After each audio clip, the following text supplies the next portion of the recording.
Have you ever fallen victim to that proverbial disease to please?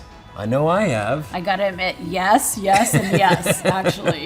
Yeah. It's so easy to fall into that trap, and we think that if we can just kind of garner other people's approval, if I can get them to accept me, Right. or this person to like me, or I get mom and dad's blessing if I do this or that. And we end up going down a path that really isn't the path that God called us to travel, right? That's right, because God's really created us uniquely, and we need to lean into the very person He's created us to be, not to the person someone else might be creating And you us to can't do that if you're a victim to the disease to please. Right. You've got to recognize that God has called you to travel a path that you're going to go down in spite of what anybody else says or Right. anybody else believes, right? And that is sometimes a challenge. But I love what Paul says about this. He has this verse in Ephesians. Yeah. I want you to read it for us. Be He happy talks to. about running. I just love this.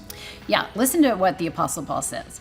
I want you to get out there and walk. No, better yet, run on the road God called you to travel. I don't want any of you sitting around on your hands. I don't want anyone strolling off down some path that goes nowhere.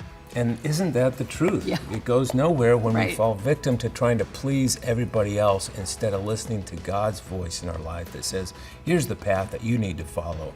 And I love how Paul says, get out there, walk down that, better yet, run down the path that God has called you to travel.